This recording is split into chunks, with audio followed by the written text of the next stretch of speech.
जोरदार तालियों से स्वागत करिए।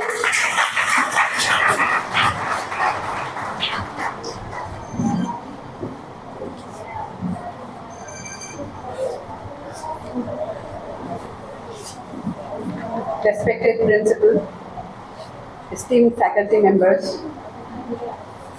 guests, and dear students, everyone present in this program, I offer my heartfelt gratitude and greetings.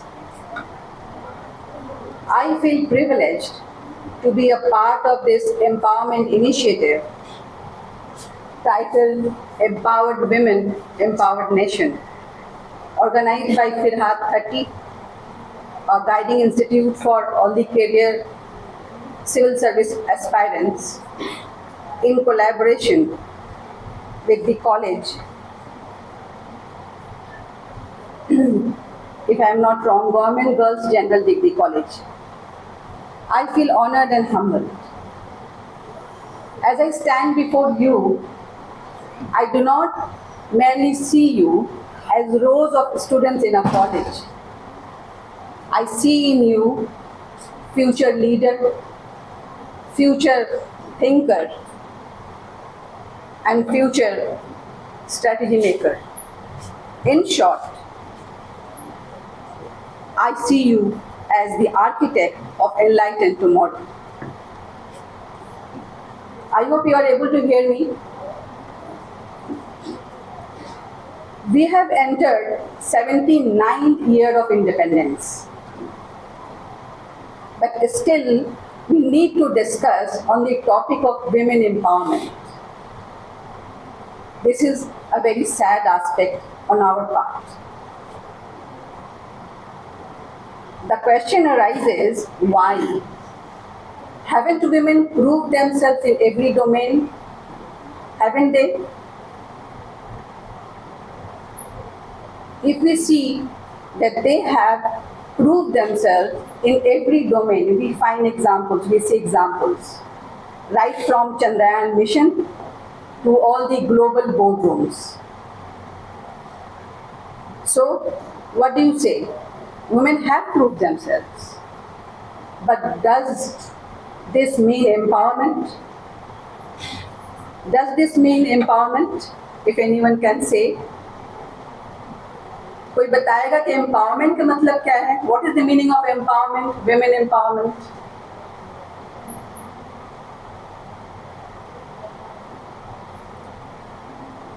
आज हम लोग इस प्रोग्राम में आए हैं. The title क्या है? Empowered Women, Empowered Nation. So first you have to understand the meaning of empowerment. तो ये कुछ exceptional stories है. Does this define women empowerment? No. Women empowerment does not only include some exceptional stories.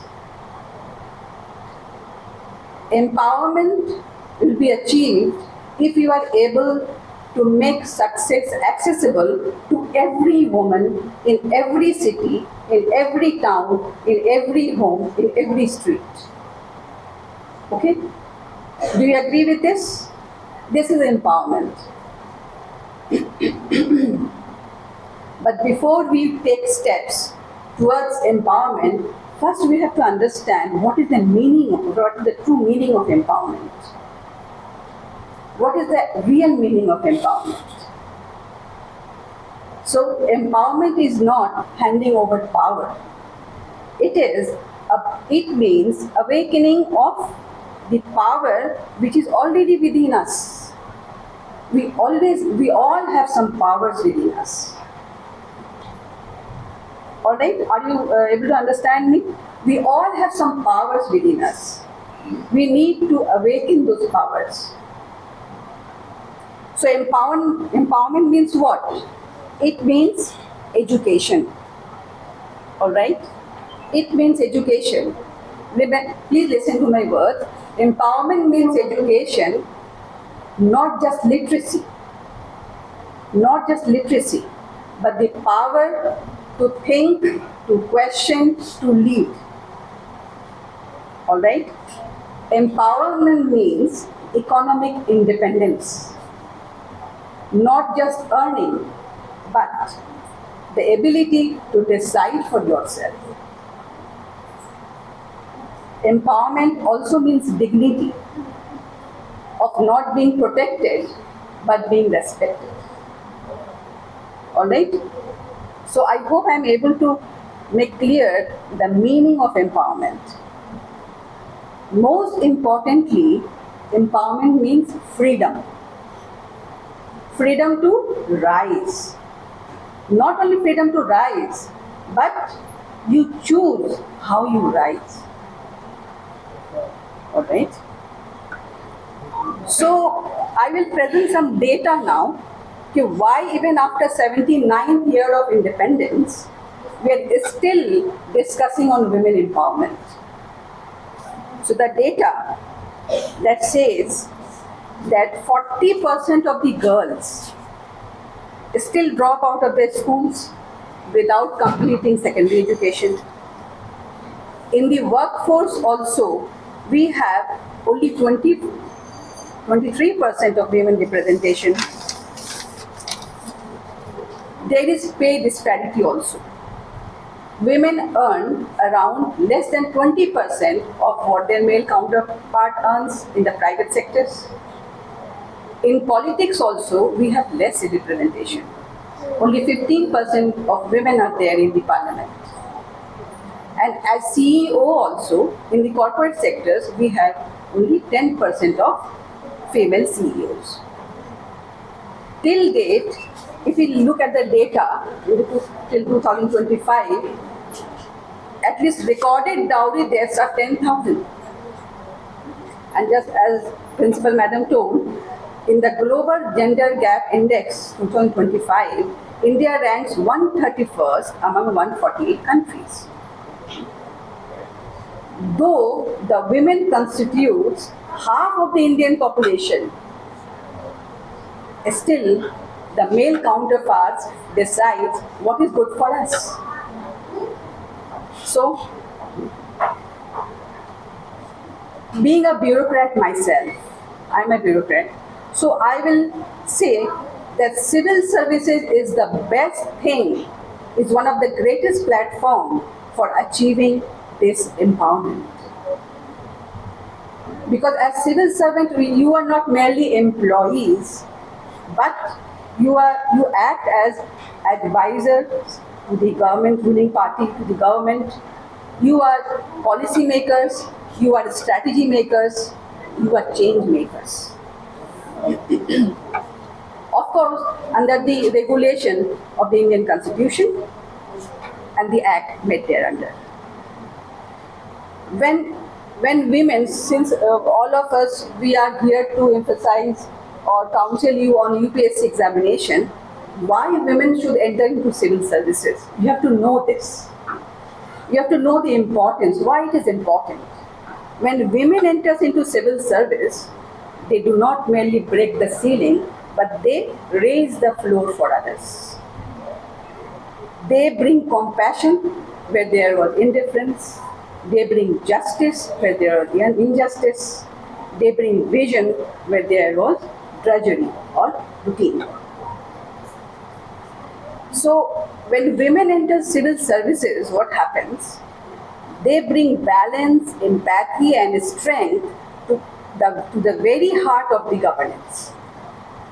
My dear students, I will request you that if you want to achieve this empowerment, you must try at least for once the civil services examination. And if you want to achieve this empowerment that I just talked about, what you have to do, what you need to do, as our respected guests, she told you that how you are supposed to study and plan in a planned manner.